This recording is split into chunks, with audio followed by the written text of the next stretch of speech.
नमस्कार, ये आकाशवाणी चंडीगढ़ है। अब आप रतिका से प्रादेशिक समाचार सुनिए। पहले इस बुलेटिन के मुख्य समाचार। राष्ट्रपति द्रौपदी मुर्मू ने कहा कि सरकार पेपर लीक मामले की निष्पक्ष जांच और दोषियों के लिए कड़ी सजा सुनिश्चित करने के लिए प्रतिबद्ध है। केंद्रीय अन्वेषण ब्यूरो ने नीट यूजी परीक्षा में कथित अनियमितताओं के संबंध में 2 व्यक्तियों को गिरफ्तार किया। हरियाणा के मुख्यमंत्री नायब सिंह ने गुरुग्राम में घर घर जाकर कचरा उठाने वाले 50 नए इलेक्ट्रिक वाहनों को हरी झंडी दिखाई और कपड़ा थैला वेंडिंग मशीन व सैनिटरी पैड वेंडिंग मशीन का शुभारंभ किया। हरियाणा में 12 से 26 जून तक नशामुक्त हरियाणा पखवाड़ा के दौरान नशों को जड़मूल से समाप्त करने का प्रयास किया गया और आम आदमी पार्टी ने विधानसभा चुनाव बिना गठबंधन के लड़ने की घोषणा की। अब समाचार विस्तार से। राष्ट्रपति द्रौपदी मुर्मू ने कहा है कि सरकार पेपर लीक मामले की निष्पक्ष जांच और दोषियों के लिए कड़ी सजा सुनिश्चित करने के लिए प्रतिबद्ध है। संसद की संयुक्त बैठक में अपने संबोधन में उन्होंने कहा कि सरकार परीक्षा संबंधित निकाय उनके कामकाज और परीक्षा प्रक्रिया के सभी पहलुओं में बड़े सुधारों की दिशा में काम कर रही है। उन्होंने कहा कि संसद ने परीक्षाओं में अनुचित साधनों के खिलाफ भी सख्त कानून बनाया है। श्रीमती मुर्मू ने कहा कि जम्मू कश्मीर ने हाल ही में संपन्न लोकसभा चुनाव में रिकॉर्ड मतदान दर्ज कर देश के दुश्मनों को करारा जवाब दिया है। राष्ट्रपति ने कहा कि नई सरकार आगामी संसद सत्र में अपना पहला आम बजट पेश करने जा रही है, जो उसकी दूरगामी नीति और भविष्यवादी दृष्टिकोण का एक प्रभावी दस्तावेज होगा और सुधारों को तेजी से आगे बढ़ाया जाएगा। कृषि क्षेत्र को दी गई प्राथमिकताओं को सूचीबद्ध करते हुए राष्ट्रपति ने कहा कि गांवों में कृषि आधारित उद्योगों, डेयरी और मत्स्य पालन आधारित उद्योगों का विस्तार किया जा रहा है। उन्होंने कहा कि सरकार प्राकृतिक खेती और इससे संबंधित उत्पादों की आपूर्ति श्रृंखला को मजबूत कर रही है।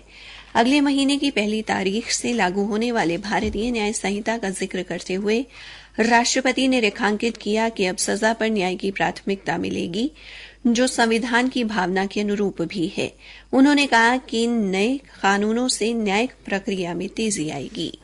केंद्रीय अन्वेषण ब्यूरो सीबीआई ने नीट यूजी परीक्षा में कथित अनियमितताओं के संबंध में 2 व्यक्तियों को गिरफ्तार किया है। आधिकारिक सूत्रों ने बताया कि इन दोनों आरोपियों को बिहार के पटना से हिरासत में लिया गया। नीट यूजी प्रश्न पत्र लीक मामले की आधिकारिक तौर पर सीबीआई जांच कर रही है। सीबीआई सोमवार को बिहार पुलिस की आर्थिक अपराध इकाई के कार्यालय पहुंची और इस मामले में जांच शुरू की। हरियाणा के राज्यपाल बंडारू दत्तात्रेय ने आज गुरुग्राम में श्री विश्वकर्मा कौशल विश्वविद्यालय की कुलसचिव प्रोफेसर ज्योति राणा की पुस्तक जिंदगी 100/100 का विमोचन किया। उन्होंने प्रोफेसर ज्योति राणा की रचनाओं की सराहना करते हुए कहा कि इस पुस्तक में मनुष्य जीवन के सुखद एहसास झलक रहे हैं। जीवन में उत्साह जगाए रखने के लिए ऐसा रचनात्मक लेखन बहुत जरूरी है। हरियाणा के मुख्यमंत्री नायब सिंह ने आज गुरुग्राम में घर घर जाकर कचरा एकत्रित करने वाले 50 नए इलेक्ट्रिक वाहनों को हरी झंडी दिखाकर रवाना किया। इन्हें मिलाकर गुरुग्राम में अब ऐसे वाहनों की संख्या 500 से अधिक हो गई है। सरकारी प्रवक्ता ने बताया कि गुरुग्राम नगर निगम द्वारा कचरा उठाने के लिए अधिक से अधिक इलेक्ट्रिक वाहनों को शामिल किया जा रहा है, ताकि पर्यावरण प्रदूषित न हो। इससे एक तरफ जहां घर घर से कचरा उठाने के काम में तेजी आएगी, वहीं दूसरी तरफ पर्यावरण संरक्षण भी होगा। उन्होंने बताया कि मुख्यमंत्री ने सिंगल यूज प्लास्टिक व पॉलीथीन कैरी बैग मुक्त गुरुग्राम अभियान के तहत कपड़ा थैला वेंडिंग मशीन का भी शुभारंभ किया। मशीन में 10 रुपए का सिक्का डालकर या यूपीआई के माध्यम से भी कपड़े का थैला प्राप्त किया जा सकता है। ये मशीनें आने वाले समय में गुरुग्राम के विभिन्न सार्वजनिक स्थानों पर लगाई जाएंगी। इसके अतिरिक्त मुख्यमंत्री ने सैनिटरी पैड वेंडिंग मशीन का भी शुभारंभ किया। मशीन से नए पैड प्राप्त करने के साथ ही उपयोग किए गए पैड का निस्तारण भी किया जा सकेगा। हरियाणा में पुलिस द्वारा 12 से 26 जून तक नशामुक्त हरियाणा पखवाड़ा मनाया गया। इस दौरान लोगों को नशों के दुष्प्रभाव के बारे में जागरूक किया गया और नशा पीड़ितों का उपचार करवाया गया। हरियाणा में निरंतर चल रहे प्रयासों के परिणाम स्वरूप कई गांवों को नशा मुक्त किया गया है। पुलिस महानिदेशक शत्रुजीत कपूर ने बताया, एक बड़ी मुहिम हरियाणा पुलिस ने चलाई है और इसमें फतेहाबाद और सिरसा 2 ऐसे जिले हैं जो हमारे पंजाब से लगते हुए जिले हैं और यहाँ पर नशे की समस्या बाकी जिलों की अपेक्षा में थोड़ी ज्यादा रही है। वहाँ पर एक नशा मुक्त गांव का अभियान चलाया गया और जनवरी माह से लेकर अब तक 100 से भी ज्यादा गांव और शहरों में वार्ड उनको नशा मुक्त घोषित किया गया है। ये वो गांव हैं जिनमें पंचायतों की मदद से और सभी लोगों की मदद से, निवासियों की मदद से जो उसकी सेल है उसको पूरी तरह से बंद किया गया है और जो नशा करते हैं ऐसे सभी लोगों का नशा छुड़वाया गया है और उनका इलाज शुरू करवाया गया। पुलिस महानिदेशक ने बताया कि इस दौरान नशा तस्करों की धरपकड़ भी की गई और बड़ी मात्रा में मादक पदार्थ भी बरामद किए गए। श्री शत्रुजीत कपूर ने बताया, नशे में गिरावट नजर आई है। वो है कि पिछले पूरे वर्ष में करीब 3800 से भी ज्यादा एनडीपीएस एक्ट के तहत मुकदमे दर्ज किए गए और जो अब आधे वर्ष में लगभग 6 महीने होने वाले हैं, 4 दिन बचे हैं और इस अवधि में करीब 1600 मुकदमे दर्ज किए गए हैं। तो इसमें काफी गिरावट दर्ज की गई है, जो कि एक अच्छी बात है और नशे की जो उपलब्धता है हमारे समाज में उसमें कमी को इंगित करती है। प्रादेशिक समाचार आकाशवाणी चंडीगढ़ से प्रसारित किए जा रहे हैं। बाकी समाचार इस अंतराल के बाद।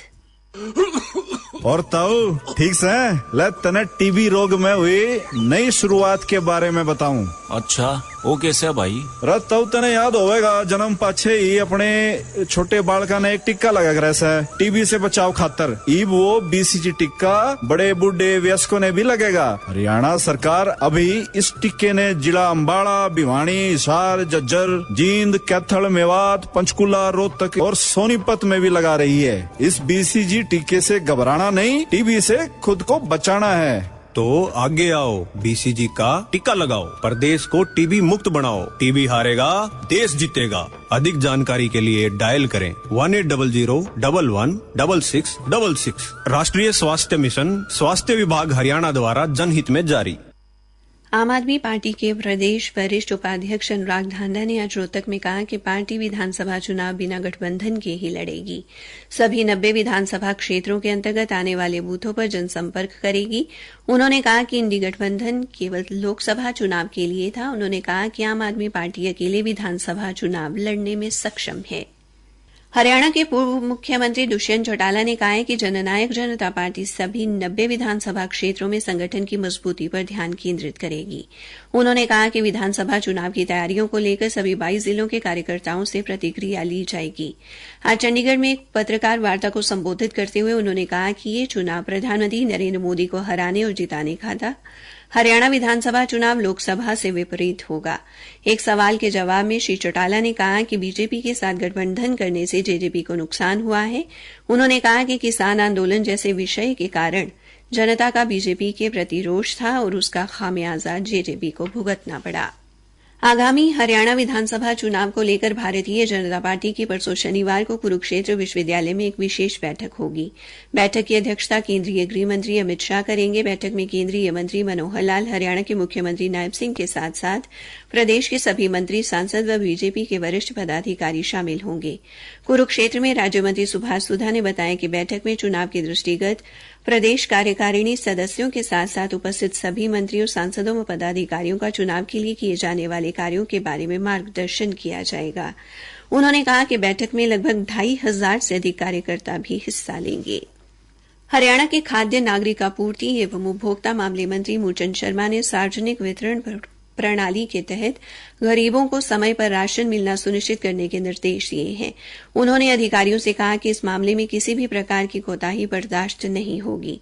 श्री शर्मा ने आज चंडीगढ़ में विभाग के अधिकारियों की बैठक में उन्हें जरूरत अनुसार शीघ्र नए डिपो खोले जाने के निर्देश भी दिए और इस बात का भी ध्यान रखने को कहा कि डिपो आवंटन में किसी भी डिपो धारक का एकाधिकार न हो। उन्होंने मुख्यालय के अधिकारियों को पीओएस मशीनों की खरीद की निविदा प्रक्रिया जल्द से जल्द पूरी करने को कहा। इसके अतिरिक्त मंत्री ने मंडियों में फसल खरीद का उठान समय पर सुनिश्चित करने के निर्देश भी दिए। जींद के चौधरी रणबीर सिंह विश्वविद्यालय की 2 महिला खिलाड़ियों का चयन विश्वविद्यालय खेलों में भाग ले रही भारतीय हैंडबॉल महिला टीम के लिए हुआ है। ये खेल प्रतियोगिता स्पेन में हो रही है। अंत में मुख्य समाचार एक बार फिर। राष्ट्रपति द्रौपदी मुर्मू ने कहा कि सरकार पेपर लीक मामले की निष्पक्ष जांच और दोषियों के लिए कड़ी सजा सुनिश्चित करने के लिए प्रतिबद्ध है। केंद्रीय अन्वेषण ब्यूरो ने नीट यूजी परीक्षा में कथित अनियमितताओं के संबंध में 2 व्यक्तियों को गिरफ्तार किया। हरियाणा के मुख्यमंत्री नायब सिंह ने गुरुग्राम में घर घर जाकर कचरा उठाने वाले 50 नए इलेक्ट्रिक वाहनों को हरी झंडी दिखाई। इसी के साथ ये समाचार बुलेटिन समाप्त हुआ।